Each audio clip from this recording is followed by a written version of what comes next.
야, 이제 봄이 살짝 가려고 그러는 것 같아요. 그렇죠. 지난주까지는 이렇게까지는 덥진 않았던 것 같은데 이번 주 들어서 약간 습하고 온도도 많이 올라갔고 건강하시기 바랍니다. 저녁에 잘 주무시기 바랍니다. 자, 오늘은 우리 사도행전 2장 1절에서 13절까지 말씀이죠. 먼저 말씀을 읽고 그리고 말씀 들어가도록 하겠습니다. 우리 13절까지니까 같이 한 목소리로 읽겠습니다. 다 아시는 것처럼 오순절 성령 강림의 사건을 말씀하고 있습니다. 오순절 날이 이미 이름에 그들이 다 같이 한 곳에 모였더니 호련히 하늘로부터 급하고 강한 바람 같은 소리가 있어 그들이 앉은 온 집에 가득하며 마치 불의 혀처럼 갈라지는 것들이 그들에게 보여 각 사람 위에 하나씩 임하여 있더니 그들이 다 성령의 충만함을 받고 성령이 말하게 하심을 따라 다른 언어들로 말하기를 시작하니라. 그때 경건한 유대인들이 천하 각국으로부터 와서 예루살렘에 머물러 있더니 이 소리가 나매 큰 무리가 모여 각각 자기의 방언으로 제자들이 말하는 것을 듣고 소동하여 다 놀라 신기하게 여겨 이르되 보라, 이 말하는 사람들이 다 갈릴리 사람이 아니라 우리 각 사람이 난 곳 방언으로 듣게 되는 것이 어찌 됨이냐? 우리는 바데인과 메데인과 엘람인과 또 메소포타미아, 유대와 갑바도기아, 본도와 아시아, 부르게와 밤빌리아, 애굽과 및 구레네에 가까운 리비아 여러 지방에 사는 사람들과 로마로부터 온 나그네 곧 유대인과 유대교에 들어온 사람들과 그레데인과 아라비아인들이라. 우리가 다 그의 각 언어로 하나님의 큰 일을 말함을 듣는도다 하고 다 놀라며 당황하여 서로 이르되 이 어찌 된 일이냐 하며 또 어떤 이들은 조롱하여 이르되 그들이 새 술에 취하였다 하더라. 아멘.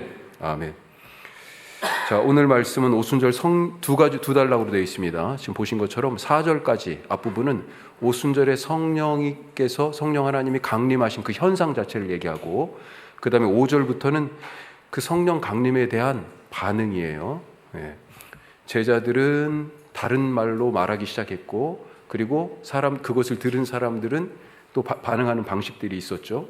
자, 이게 크게 두 단락으로 나눠져 있는데 자, 먼저 지금 이때가 언제라고요? 오순절이라고 되어 있습니다. 오순절이 우리 구약에서 레위기랑 다 하면서 절기 다 했었죠. 출애굽기 레위기 하면서 절기를 다 했었는데 오순절이 어떤 절기입니까? 오순절은 거기 바로 1번 보시면 6월절과 연결된 77절. 오순절이라는 단어는 사실은 나왔다고도 볼 수 있고 안 나왔다고도 볼 수 있는데 영어로는 The Feast of Weeks 이렇게 되어 있습니다. Week. 우리가 한 주를 week라고 그러잖아요. 근데 feast 잔치, weeks라고 되어 있으니까 주들의 잔치 이렇게 되어 있는 거예요. 그래서 이것을 굳이 번역하면 오순절이라고도 얘기할 수 있겠어요. 그러니까 꼭 그것을 번역이 돼 있다 안 됐다 구약 성경에 있다 없다 이렇게 말하기는 어려울 것 같아요. 그런데 우리 개역 성경 번역으로는 하여튼 그것만 갖고 보면 오순절을 뭐라고 번역했냐면 77절. 그래서 이 Feast of Weeks라고 하는 단어를 말 그대로 77절로 번역한 것 같아요. 77절. 그 다음에 맥추절 이렇게 번역해놨습니다. 그런데 이 맥추절이라고 하는 번역은 조금 애매한 번역이에요. 정확한 번역이라고는 볼 수 없습니다. 이 맥자가 우리가 보통 보리맥자를 그렇게 얘기하잖아요. 근데 넓은 의미로 밀까지 포함한다고 그러면 뭐 틀린 말은 아니라고 볼 수 있지만 통상적으로 우리가 맥자를 보리라고 생각했을 때 보리의 추수는 사실은 이 77절 혹은 맥추절하고는 좀 안 맞아요. 보리 추수는 그것보다 훨씬 더 앞입니다. 자, 무슨 말씀을 드리려고 그러냐면 이 77절이라고 이제 보통 불렀는데 혹은 맥추절, 신약에서는 오순절 이렇게도 이제 부를 수 있는데 77이면 뭐가 77이에요? 주가 7개, 한 주가 7개 있다는 거죠. 그럼 언제 기준이 있을 거 아니에요? 기준이 어디입니까? 6월절이에요. 6월절을 지금 기준으로 삼는 겁니다. 자, 6월절 정확하게 얘기하면 초실절이에요. 초실절을 기준으로 삼는데 우리가 교회에서는 예수님이 유월절 어린 양으로 지금 돌아가신 거잖아요. 그리고 안식일, 유월절 지난 다음에 안식 후 첫날에 부활하셨잖아요. 바로 그겁니다. 구약에서도 초실절이라는 명절이 있어요. 근데 중요한 메이저 절기에는 안 들어가지만 유월절 바로 뒤에 안식일이 지나고 나서 바로 초실절을 지키게 되어 있습니다. 그래서 예수님 초실이 뭐예요? 첫 번째 열매잖아요. 부활하신 예수님을 부활절에서 뭐라고 얘기합니까? 잠자는 자들의 첫 열매라고, 초실이라고 얘기하는 것입니다. 연결이 되어 있어요. 그러니까 7.7절을 얘기할 때 6월절부터다, 그리고 연결된 초실절부터다, 이렇게 얘기할 수 있는 것처럼 지금 우리가 성령 강림절 혹은 오순절을 얘기하는데, 이 오순절이 지금 7.7절 맥추절하고 똑같은 거거든요. 자, 이것이 뭐하고 연결되어 있어요? 예수님의 십자가와 연결되어 있다. 예수님이 죽으셨을 때가 6월절이잖아요.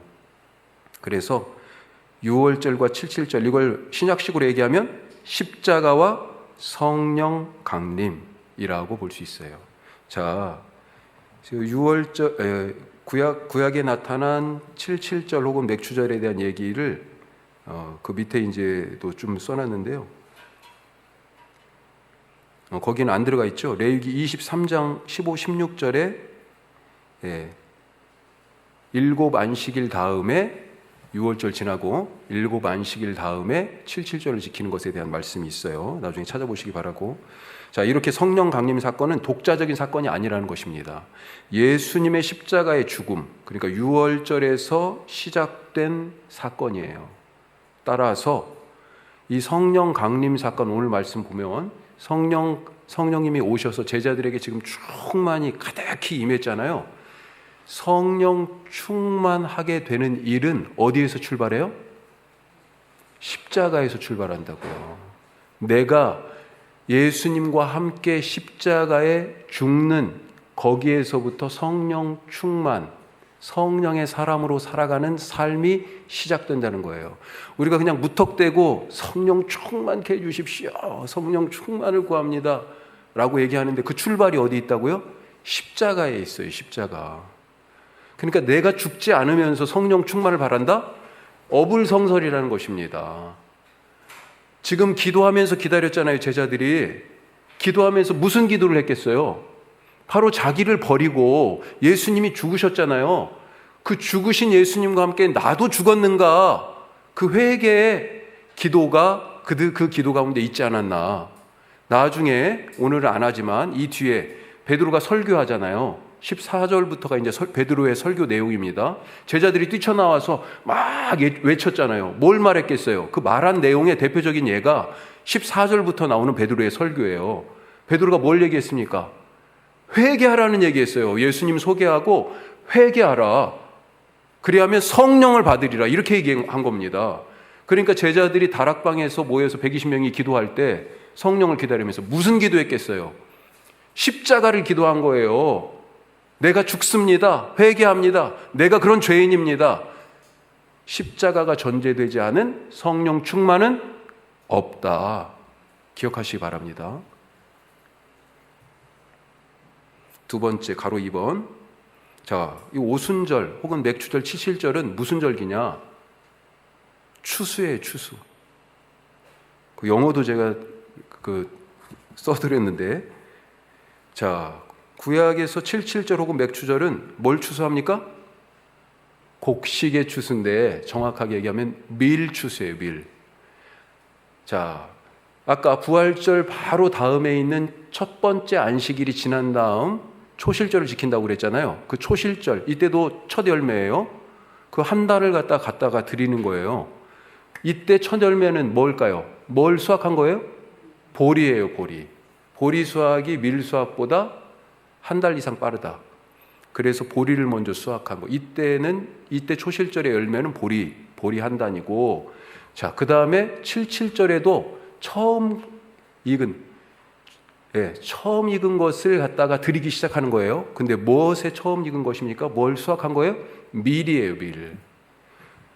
둘 다 곡식의 추수지만 하여튼 곡식의 추수다. 구약은 이 농경사회 이거 앞으로 너희들이 가나안 땅에 가서 농사 지으면 이걸 지키라고 한 거예요. 자, 그런데 지금 신약에서 우리가 오순절로 표현되는 이 77절 뭘 추수하는 겁니까? 예? 뭘 추수할까요? 영혼의 추수예요. 영혼의 추수. 그래서 베드로가 나가가지고 지금 설교를 하니까 어떻게 됐습니까? 그 다음에 결과가 3,000명이 회개했다고 바로 써 있습니다. 2장에 3,000명이 회개했어요. 영혼이 지금 추수되고 있어요. 자, 거기 출애굽기 23장 말씀 보면 구약에서의 세 가지 절기가 나와요. 굵은 글씨로 돼 있죠. 무교병을 먹는 절기, 이거 뭐예요? 유월절과 플러스 무교절. 예. 그래가지고 유월절이라고 생각하시면 되겠어. 그 다음에 16절에 맥추절. 그렇죠. 거기에 뭐라고 돼 있어요? 16절 보니까 내가 수고하여 밭에 뿌린 것의 첫 열매를 거두어서 드리는 거라고 그랬죠. 이 첫 열매가 뭐예요? 밀. 이미 초실절에는 그때도 첫 열매를 드렸어. 뭐예요? 예, 보리. 자, 그 다음에 세 번째가 수장절이라고 돼 있습니다. 수장절. 자, 수장절인데 그 뒤에 보면 내가 수고하여 이룬 것을 연말에 밭에서 거두어 저장한다 이렇게 돼 있죠. 예. 자, 그것을 또 다른 말씀에서 출애굽기 34장에서는 77절 곧 맥주의 초실절을 지키고 이렇게 나오죠. 맥주라고 번역했는데 밀이에요. 밀이라고 써주세요. 밀의 첫 열매를 드리고, 예. 그 다음에 새말에는 앞에 있는 말씀하고 비슷합니다. 새말에는 뭘 지켜요?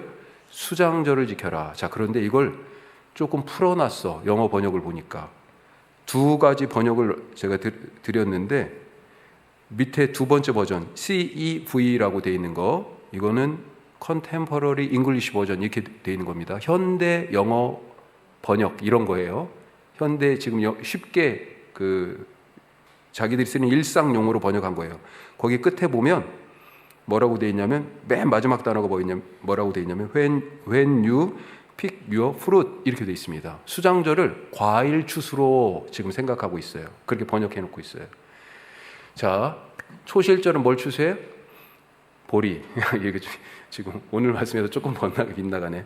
77절은 밀의 추수를, 그 다음에 수장절은 과일 추수하면서 이제 마지막으로 다 추수했던 것들을 저장하는, 예, 그때가 수장절 혹은 초막절입니다.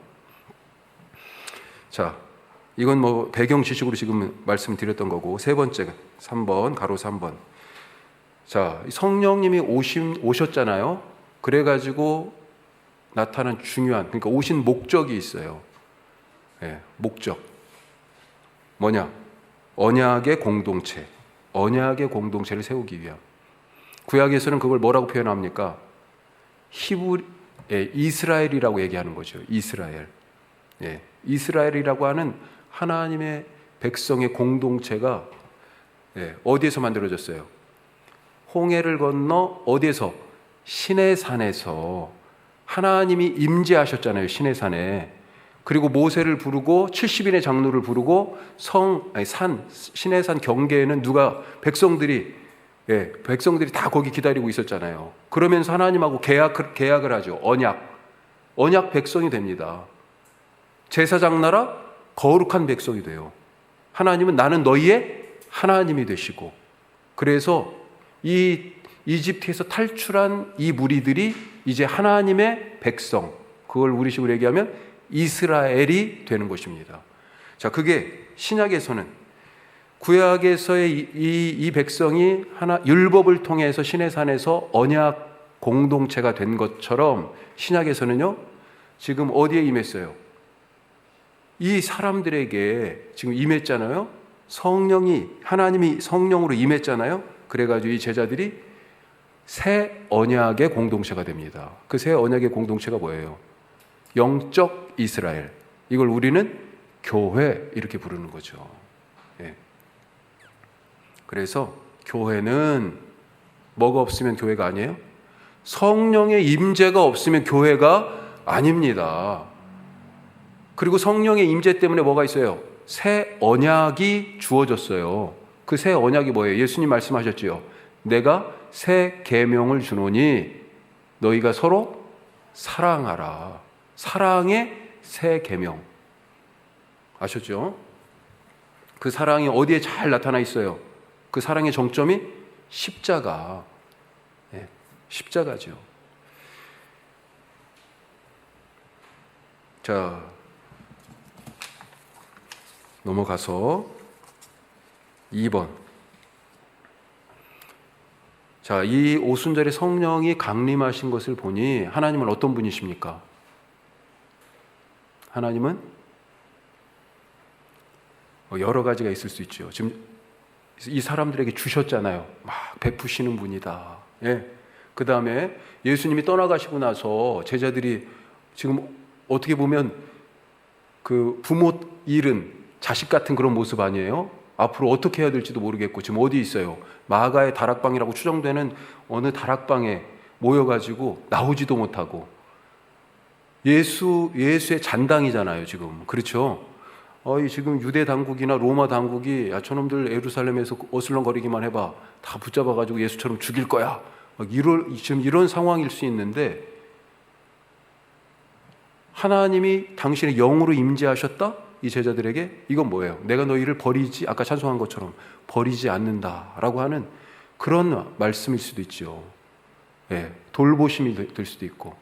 자, 그런데 이런 모든 것들을 다 묶어가지고 뭐라고 얘기할 수 있냐? 하나님은 신실하신 분이다. 신실하신 분. 왜요? 신실이라는 얘기는 뭐예요? 믿음직하다라고 하는 거죠. 언제 믿을 수 있다라고 얘기합니까? 말한 것을 지킬 때. 우린 그것을 약속의 성취 이렇게 얘기합니다. 하나님이 약속하셨잖아요. 말씀하셨잖아요. 성령에 대해서 선지자들과 구약의 선지자들과 예수님께서도 선지자들도 그랬고 예수님께서도 그랬고 계속해서 말씀하셨습니다. 약속하셨어요. 그리고 그 약속이 오늘 드디어 이루어졌습니다. 자, 어떤 선지자 생각납니까? 성령에 대해서 약속한 선지자, 예언한 선지자. 예.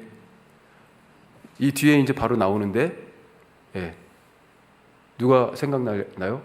말세 내가 나의 영을 모든 육체에 부어주리라. 예. 요엘이라고 하는 선지자가 있어요. 요엘. 그 다음에 또 어떤 선지자 생각나세요? 예수님이 그런 말씀하셨어. 나사렛 회당에서 처음 이제 대중 앞에 서서 내가 이제 하나님 나라 일하겠다 그럴 때 이사야 선지자의 책을 딱 갖다 읽습니다. 주의 성령이 내게 임하였으니 하면서 쭉 가난한 자에게 복음을 전하게 하시려고 그런 말씀하세요. 주의 성령이 임하는 그런 말씀들. 누구? 이사야.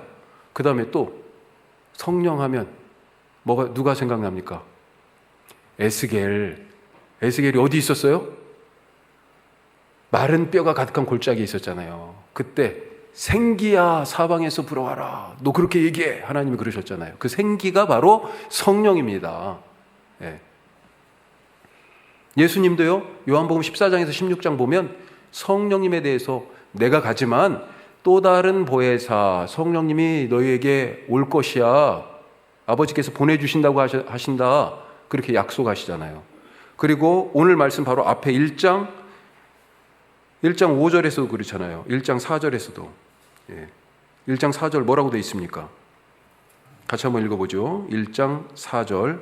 사도와 함께 모이사 그들에게 분부하여 이르시되 예루살렘을 떠나지 말고 내게서 들은 바 아버지께서 약속하신 것을 기다려. 5절. 요한은 물로 세례를 베풀었으나 너희는 몇 날이 못되어 성령으로 세례를 받으리라. 약속하셨잖아요. 지금 바로 마지막에 떠나시기 전에 하신 약속이에요.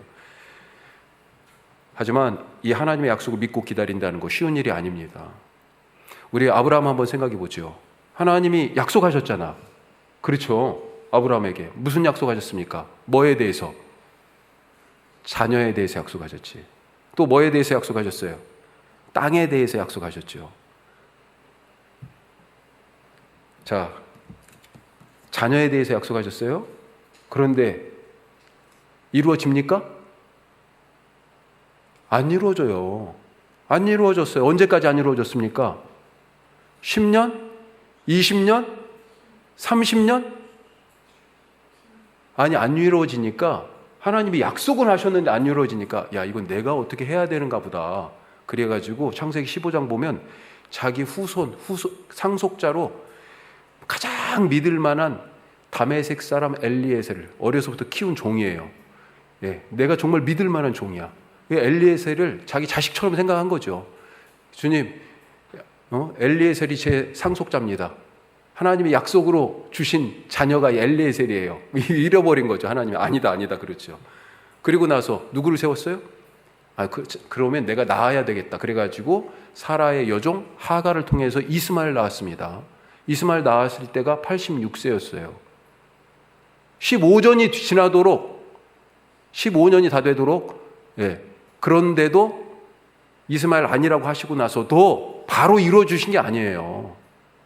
모든 소망이 끊어지고 더 이상 하나님의 약속에 대한 기대가 없다. 이렇게 생각할 수 있는 100세 하나님께서 그때 주셨습니다.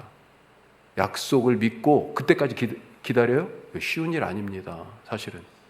땅에 대한 약속은 어떻습니까? 땅. 바로 옆에 있는 이렇게 보이는 땅이 아니고요. 갈대아 우르에서부터 1000km 이상을 걸어왔어요. 어딘지도 모르고 1000km를 걸어왔다니까요. 약속 하나 믿고 그렇게 온 거예요. 그런데 아브라함 죽을 때 이 가나안 땅 하나님이 여기야 라고로 이제 딱 도착하니까 여기야 라고는 말씀을 하셨는데 그 땅을 실제적으로 줬어요, 아브라함에게? 아닙니다. 23장에 보면, 창세기 23장에 보면 사라가 죽습니다. 죽었으니 묻어야 되잖아요. 어디에다 묻어요? 땅이 없어. 땅이 없어요. 그래가지고 헤브론 사람들에게 땅을 사요. 막벨라 굴, 그 굴터를 삽니다. 그런데 그 굴만 팔지 않고 야, 이 밭도 사. 그래가지고 좀 비싸게 산 것 같아. 그걸 그때 겨우 땅 한 떼기를 산 거예요. 안에 사라 묻으려고. 그런 그 다음에는요. 그 다음에 우리가 알잖아요. 이삭, 야곱, 요셉 결국은 그 땅을 떠났습니다. 언제 하나님께서 하신 자녀와 땅에 대한 약속이, 아브라함에게 하신 약속이 언제 이루어졌어요? 연도로 따지면 아브라함을 보수적으로 봐도 1800년, 주전 1800년쯤이라고 봐요. 조금 더 성경에 이렇게 나이 다 이렇게 계산하신 분들은 주전 2000년 전이라고 봐요. 아브라함을 2000년쯤이라고. 2000년쯤이라고 보고 다윗 왕국이 1000년입니다. 주전 1000년. 거의 1000년이에요. 800년에서 1000년 후에 다윗 왕국 때 가서야 그때 그 땅을 이제 제대로 다 다스리게 됐고, 그때 그 온 땅에, 가나안 온 땅에 아브라함의 후손들이 그래도 살게 됐잖아요. 자식 딱 하나 놓고 죽었는데 아브라함은, 그런데 하나님의 약속은 뭐였어요? 네 후손이 바다의 모래처럼 하늘의 별처럼이었어요. 그 약속 이루어졌습니까? 아브라함이 눈 감을 때 이삭 딱 하나 있었는데, 아브라함이 눈 감을 때 자기 안에 묻었던, 사라 묻었던 그 땅 겨우 그거 조금 더 얻었을지 모르겠어요. 약속이 이루어진 거예요? 사실 약속을 믿고 기다린다는 거 쉬운 일이 아니에요. 그래서 더더욱 뭐가 필요합니까? 그 약속에 대한 철저한 신뢰, 그리고 약속하신 분에 대한 믿음, 이게 필요한 거죠. 그 약속하신 분을 믿으니 어때요? 인내할 수 있습니다. 그 인내하는 이유는 뭐예요? 약속하신 분을 믿기 때문에. 그리고 이 꿈이, 이 약속이 이루어진다는 소망이 생기는 거죠. 하나님이 누구신지 분명히 아시기 바랍니다. 하나님 어떤 분이세요? 신실하신 분입니다. 말씀이신 분이잖아요. 말씀이신 분이 말한 것을 이루지 않으면 이거 완전히 자기 모순 아니에요. 말씀하신 하나님은 자기 말씀하신 것을 이루실 수밖에 없어요. 지금 예언자를 통하여서 약속하신 성령, 예수님을 통하여서 약속하신 성령을 그래서 오늘 제자들에게 성취로 주시는 거예요.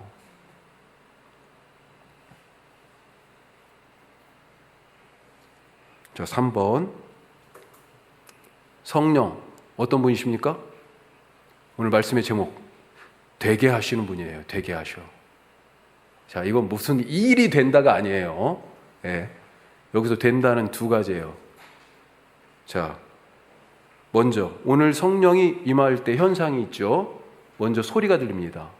그 소리를 어떻게 돼 있어요? 뭐처럼? 바람처럼. 자, 이 바람이 그럼 어떤 의미일까요? 성경에서 성령은 종종 바람 또 호흡이라고 그렇게 표현됩니다. 에스겔서 37장 아까 우리 생기에 대한 말씀 한번 읽어보죠. 거기 37장 5절. 자, 주 여호와께서 이 뼈들에게, 마른 뼈들에게 이같이 말씀하시기를 같이 읽습니다. 내가 생기를 너희에게 들어가게 하리니 너희가 살아나리라. 생기가 들어가니까 어떻게 됩니까? 생명을 얻어요. 생기 뭐예요? 성령은 그래서 생명을 주시는 영이에요. 생명을. 자, 하나님은 이 바람, 이 호흡, 이 생기를 맨 처음에 어디에다 불어넣으셨습니까? 진흙덩어리에다가 불어넣었잖아요. 그래서 사람이 어떻게 됐습니까? 생명이 생겼어요. 생명이. 자, 창세기 2장 7절 말씀 너무 잘 알죠? 같이 합시다. 여호와 하나님이 땅의 흙으로 사람을 지으시고 생기를 그 코에 불어넣으시니 사람이 생명이 되니라. 생기에다가 숨, 호흡이라고 써주십시오. 그렇죠. 하나님의 호흡을 거기다 딱, 그 호흡이 뭐예요? 생명이에요. 그래서 사람이 뭐가 됐어요? 생명 있는 존재, 생명 있는 존재가 되었어요. 이 생명의 바람이 지금 오늘 제자들에게 불어닥친 것 아니겠습니까? 지금 제자들의 모습이 어때요? 하나님이 사람을 만드실 때처럼 진흙덩어리 같은 거야. 진흙덩어리예요. 아무것도 못해. 그런데 여기에 성령, 하나님의 숨, 호흡을 확 불어넣으니까, 이 바람이 불어오니까 제자들이 어떻게 됐습니까? 살아있는 존재가 됐어요. 이 살아있는 제자들이 된 이 살아있는 존재, 이걸 뭐라고 얘기합니까? 교회라고 얘기하는 겁니다. 교회. 예수님의 몸이 됐어요. 자, 진흙덩어리가 생명, 아담과 하와가 됐잖아요. 그렇죠? 하나님의 영이 들어가 있는 사람이 됐어요. 살아있는 존재가 됐어요. 그런 것처럼 지금 제자들에게 하나님의 영, 숨이 딱 들어가니까 어떻게 됐어요? 또 다른 생명, 뭐예요? 살아있는 몸이 됐어요. 이 살아있는 몸, 부활하신 예수님의 몸, 그렇죠? 다른 말로 교회가 된 거예요. 교회. 이 교회의 다른 뜻이요, 부활하신 예수님의 몸이잖아요. 예수님의 몸인데 그냥 예수님의 몸이 아니고 부활하신 예수님의 몸이에요. 부활하신 예수님의 몸. 새로운 생명이 그 안에 담겨져 있습니다.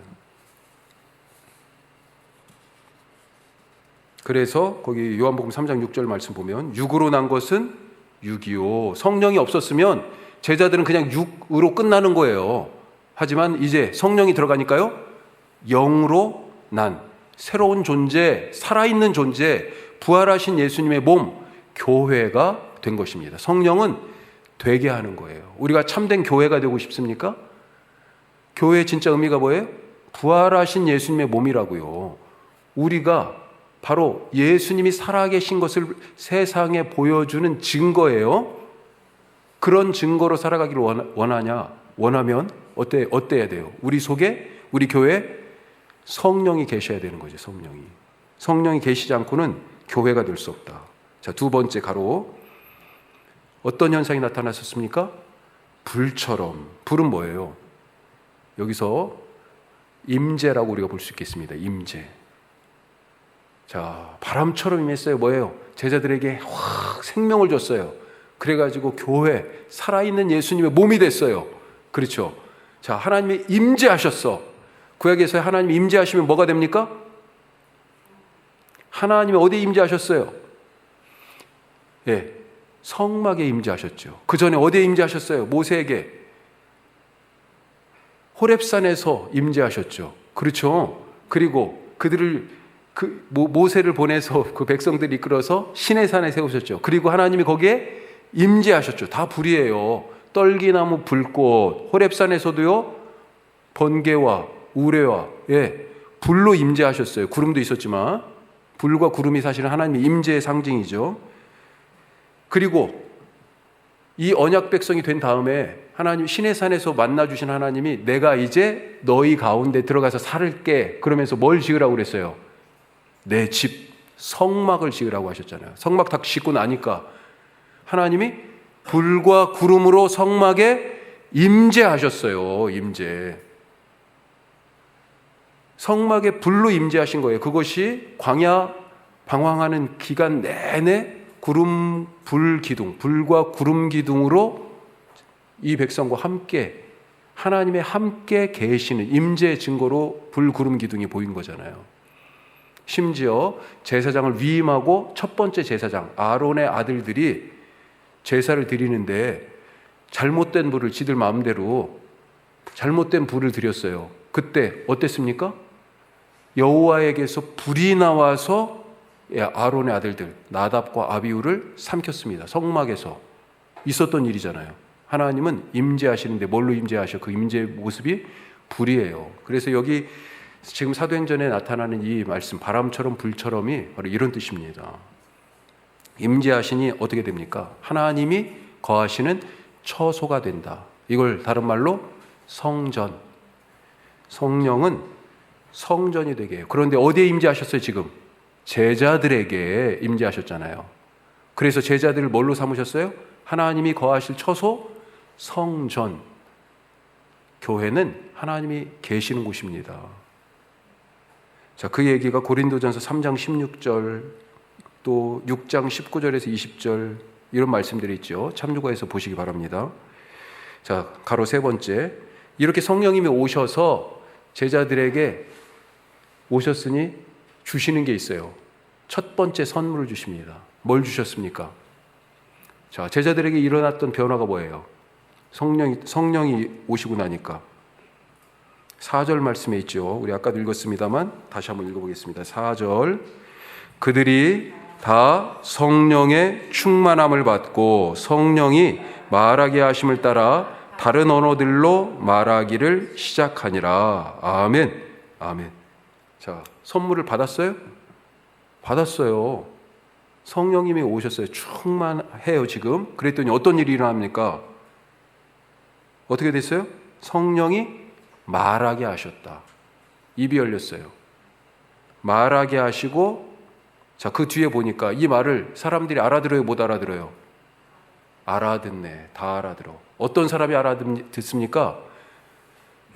어떤 사람은 6월절부터 와가지고 지금 이 77절, 오순절까지 계속 있는 사람도 있을 거예요. 아니면 77절에 맞춰서 오는 사람도 있었을지도 모르겠는데 그런데 어디에서 왔어요? 천하 각국에서 온 유대인이지만 유대 땅 바깥에서 태어나고 자란 바울도 그랬잖아요. 그래서 유대 말은 잘 못해. 히브리 말이나 아람어는 잘 못해요. 오히려 자기들이 살던 곳 언어만 아는데 예루살렘에 와가지고 자기들의 말을 지금 듣고 있는 거예요. 그렇죠? 성령이 말하게 하시니 다른 사람들이 알아들어요. 통하게 하신다. 말하게 하시고 통하게 하신다. 자, 제자들이 하는 말을 듣고 사람들이 놀라는데 놀란 이유가 두 가지입니다. 방금 말씀드린 것처럼 하나는 내가 고향에서 쓰던 말로 지금 저 말이 들리네? 그런데 저 사람들 보니까 누구예요? 무식쟁이 말투를 보니까 억양이 무식쟁이 갈릴리 사람들이에요. 교육 못 받은 사람들이에요.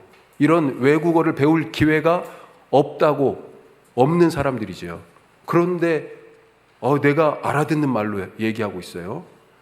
그리고 여기에서 이 사도행전에서 나오는 이 오늘 말씀에서 나오는 이 언어는 우리가 소위 말하는 성령 받을 때 하시는 분들이 계시잖아요. 방언이 아닙니다. 외국어예요. 외국어. 또 한 가지 놀란 이유가 뭐예요? 11절에 있습니다. 11절 뒤에 보면 왜 놀랐어요? 하나님의 큰 일 말함을 들었기 때문에 그 내용 때문에 놀랐어요.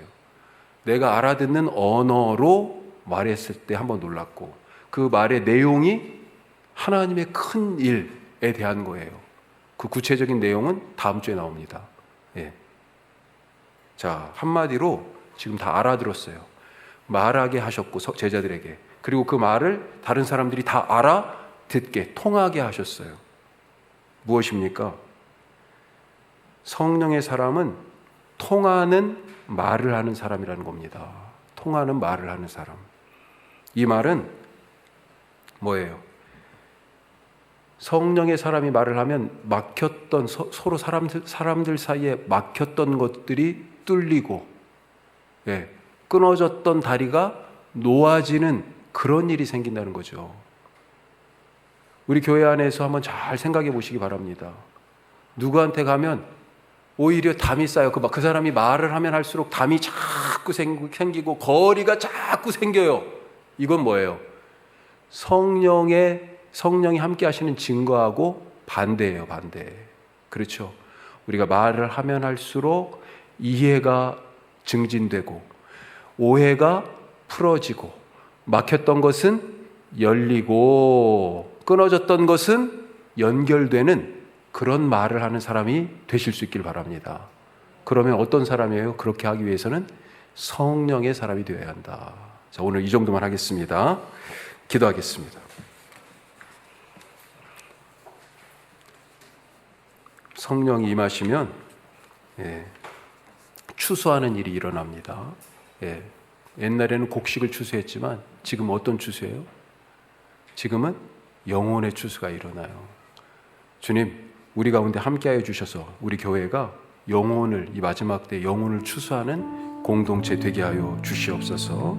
기도하시고, 성령 강림이 그냥 오는 거예요? 출발이 어디 있습니까? 십자가예요. 십자가와 부활을 넘어가야 그 다음에 성령 강림이에요. 내가 죽지 않았는데 다시 살 수 없고, 그 십자가와 부활이 은총이 없는데 성령 충만할 수 없습니다. 성령 충만한 사람 되기 위하여 주님, 출발이 어디예요? 내가 먼저 예수님과 함께 십자가에 죽게 하옵소서. 아직도 내 것이 남아있는데 성령의 능력, 성령의 은사, 성령의 열매 원합니다. 죄송한데 안 맺혀집니다. 그 은사가 나타나지 않아요. 잘. 십자가에서부터 출발하는 사람 되게 하여 주옵소서. 기도하시고, 성령이 오셔서 교회가 됐습니다. 성령이 오셔서 진흙덩어리가 사람이 됐잖아요. 성령이 오셔서 제자들이 교회가 됐어요. 주님, 우리 교회가 바로 그런 교회 되게 하여 주옵소서. 그리하여 세상 가운데 끊어진 곳에 통하게 하는 그런 말을 하는, 하나님의 큰 일을 말하는 복음의 스피커들이 되게 하여 주시옵소서. 우리 다 같이 기도하겠습니다.